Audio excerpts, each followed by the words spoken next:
ኦኬ ሰላም ሰላም እንዴት ናችሁ? ውድ የአሰፋ ቱቶሪያል ቤተሰቦች ዛሬም በሌላ ቪዲዮ ተገናኝተናል። ኢኮኖሚክስ ግሬድ 9 ዩኒት 3 ፓርት 1 ኢኮኖሚክ ሪሶርስ ኤንድ ማርኬትስ ይለናል። ፍሮም ዚስ ዊ ዊል ዲስከስ ዋት ዘ ኮንሴፕት ኦር ዴፊኒሽን ኦፍ ሪሶርስ ኤንድ ዋት አር ዘ ታይፕስ ኦፍ ሪሶርስ ኤንድ ፍሮም ዘ ታይፕስ ኦፍ ሪሶርስ ዋት ኢዝ ፍሪ ሪሶርስ and what is economic resource and what are the four main types of economic resources. And renewable and non-renewable resources are basic points which will be discussed in this video. So if you're new for this channel, don't forget making of copy link, share and subscribe my YouTube channel. So let us to start. What does mean resource? Resource simply is inputs. Which is to produce some certain product is called resource. Any input which is to produce some certain product is called resource. Resource ማለት ኢንፑቶች ናቸው ማለት አንድ አምራች ምርትን ፕሮዲዩስ ለማድረግ ወይ ደግሞ ሰርቪስ ሴክተሮች ሰርቪስን ፕሮቫይድ ለማድረግ ቢጠቀሙት ማንኛውም ግብዓት ሪሶርስ ይባላል። ሪሶርስ this is reason any inputs which is to produce some certain product is called resource. So there are two main types of resource. The first one is free resource. The second one is what? Economic resource. Economic or scarce resource, you can say. Free resource and economic resource. So what kind of resource is free? A resource which is gifted by the nature and availability of resource is greater than their desiredness in the society or in the economy. That kind of resource is called free resource. Resource which is gifted by the nature and availability of resource is greater than their desiredness is called free resource. በተፈጥሮ የተሰጠነ ሪሶርሶች ሆኖ ሶሳይቲ ከሚፈልገው ሪሶርስ አቬሌቢሊቲ በማርኬት ላይ የሚበልጥ ከሆነ ወይ ደግሞ ከምንፈልገው የሚበልጥ ከሆነ ሰፕላይ ከአቅርቦት ከፍላጎት የሚበልጥ ከሆነ ይሄ ሪሶርስ ፍሪ ሪሶርስ እንለዋለን። ዲቱስ resource which is gifted by the nature plus availability of resource is greater than their desiredness is called free resource እንለዋለን። በተፈጥሮ የተሰጠነ ሪሶርሶች ሶሳይቲ ከሚፈልገው በላይ ሪሶርስ አቬሌቢሊቲ ኢኮኖሚ ላይ ካለ ይሄ ሪሶርስ ፍሪ ሪሶርስ እንለዋለን ማለት ፍሪ ሪሶርስ ዜን ምንም ክፍያ ሳንከፍል በነፃ የምንጠቀመው ሪሶርስ ጭምር ነው ፍሪ ሪሶርስ የምንለው። ዜን we can conclude that all naturally gifted resources is not free resource. ሁሉ በተፈጥሮ የተሰጡን ሪሶርሶች ፍሪ ናቸው ወይ አይደሉም ማለት። ስለዚህ ፍሪ የምንላቸው ምን አይነት ሪሶርሶች ናቸው? በተፈጥሮ የተሰጡን ሪሶርሶች ሆኖ እኛ ወይ ሶሳይቲ ከሚፈልገው በላይ ሪሶርስ አቬሌቢሊቲ ኢኮኖሚ ላይ ወይ ማርኬት ላይ ካለ ይሄ ሪሶርስ ፍሪ ሪሶርስ እንለዋለን። ላይክ ኤር የምንተነፍሰው ኤር፣ ሰንሻይን፣ ሶላር ኢነርጂ ኤንድ ማውንቴን ስትሪምስ አር አን ኤግዛምፕልስ ኦፍ ዋት ፍሪ ሪሶርሶች ናቸው ማለት። አንዳንድ ሪሶርሶች በተፈጥሮ የተሰጡን ሪሶርሶች ሆኖ ስኬርስ ይሆናል። ላይክ ላንድ እንደ ላንድ አይነት እንደ ፊውል አይነት ነገሮች በተፈጥሮ ነው የሚሰጡን። ነገር ግን እኛ ከምንፈልገው በታች ስለሆነ እነዚህ አይነት ሪሶርሶች ፍሪ ሊሆኑ አይችሉም። ስለዛ ፍሪ ሪሶርስ የምንላቸው ሪሶርሶች በተፈጥሮ የሚሰጡን ሪሶርሶች ናቸው። ምንም ክፍያ ሳንከፍል በነፃ የምንጠቀማቸው ሪሶርሶች ናቸው። then resource availability is greater than their desiredness is called free resource እንላቸዋለን። so all natural gifted resources are not free resource. So good. So let us to proceed what the economic resource. Economic resource said to be economic resource when the amount of availability in the society is less than what the people want to have at zero price ይለናል። ምን ማለት ነው? ኢኮኖሚክ ሪሶርስ የምንለው ምን አይነት ሪሶርሶች ነው? እኛ ከምንፈልገው በላይ ሪሶርስ አቬሌቢሊቲ ካለ እኛ ከምንፈልገው በታች availability of resource is less than their desiredness within the economy. That kind of resource is called economic resource. ከፍለን የምንጠቀመው ዜሮ ፕራይስ አይደለም፣ ናን ዜሮ ፕራይስ ነው ያለው። ከፍለን እየተጠቀምነው ቢሆን እኛ ከምንፈልገው በታች ሪሶርስ አቬሌቢሊቲ ኢኮኖሚ ላይ ካለ ይሄ ሪሶርስ ኢኮኖሚክ ወይ ስኬርስ ሪሶርስ ነው። ታይፕ ኦፍ ሪሶርስ which are not gifted by the nature and availability of resources less than their desiredness within the economy is called economic resource እንለዋለን። So there are some examples of economic resource like all types of human resource like mental, intellectual skill, special labor, and from the most of natural resources like land, especially fertile land, mineral, clean water, forest, wild animals are an examples of what economic or scarce resources ናቸው። በጣም የሀገር ማለት ሪሶርሶች ይኖራሉ። እነ ክሊን ዋተር፣ እነ ፎሬስት፣ እነ wild animal, mineral, land, fertile land, mental, intellectual, human activity, all types of capital like machineries, intermediate goods, infrastructures are an examples of what economic or scarce resource, or all types of natural entrepreneurial resource are also an example of what we can say that economic or scarce resource እንላቸዋለን ማለት ነው። Good.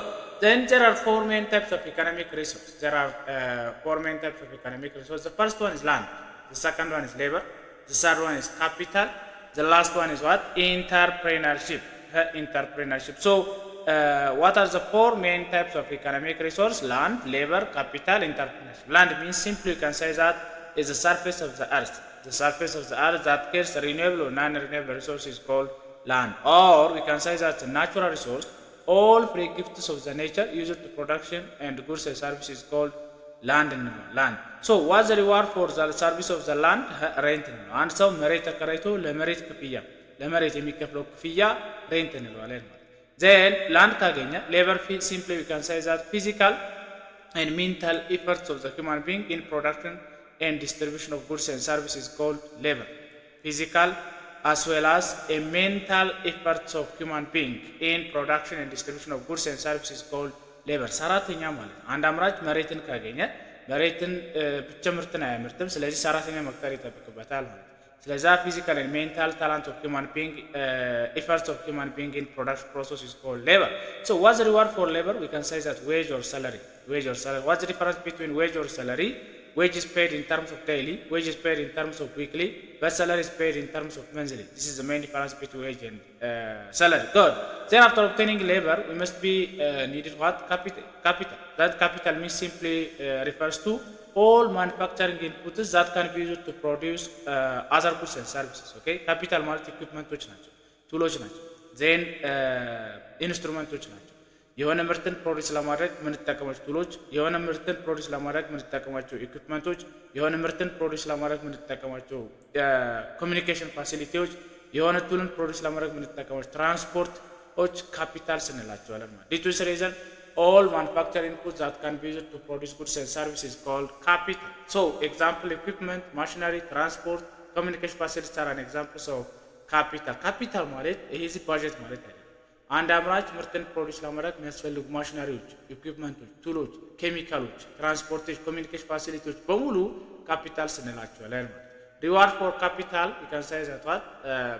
Reward for the service of the capital is interest rate. Then after obtaining land, labor and capital ካገኘ በኋላ አምራቹ በጣም አትራፊ እንዲሆን በጣም ፕሮፊቴብል እንዲሆን የተሰጠውን ፋክተር ፕሮዳክሽን ማኔጅ ማድረግ አለበት፣ ኦርጋናይዝ ማድረግ አለበት ማለት።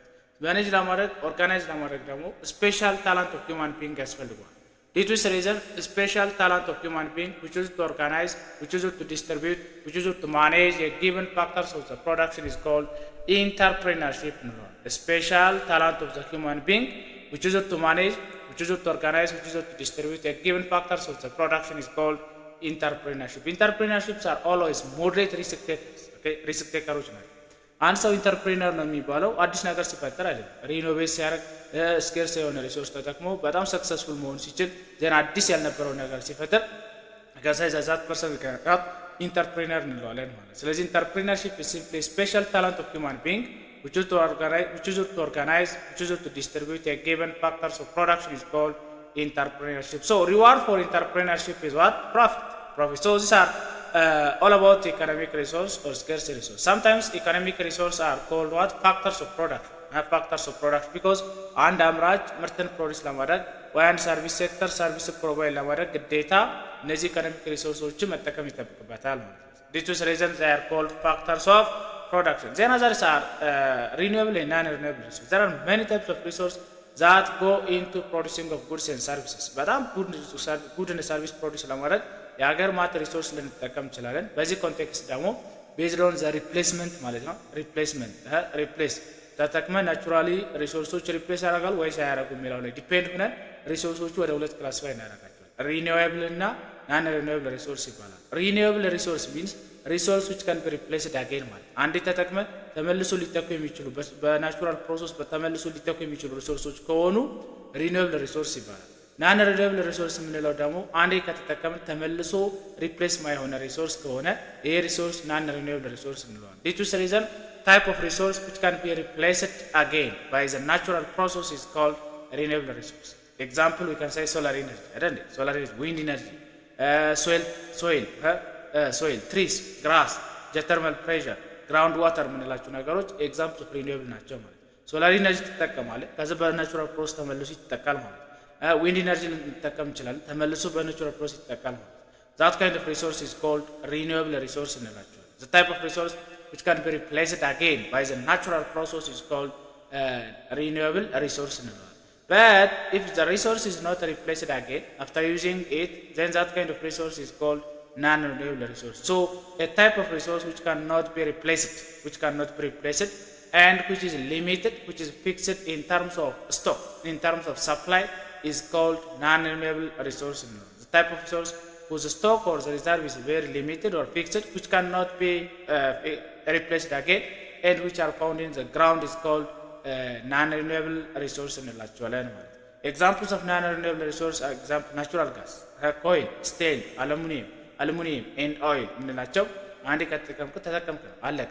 እንደዚህ አይነት ሪሶርሶች non-renewable resource ይባላሉ ማለት ነው። ስለዚህ ሪኒዌብል ተመልሶ ሊጠቀም የሚችል ሪኒዌብል ነው። ናን ሪኒዌብል ማለት ደግሞ ተመልሶ ሊጠቀም የማይችል ሪኒዌብል ስለሆነ that kind of renewable is called resource is called non-renewable resource. I think it's okay. What's the difference between renewable and non-renewable? Renewable, I said before, it can be replaced again.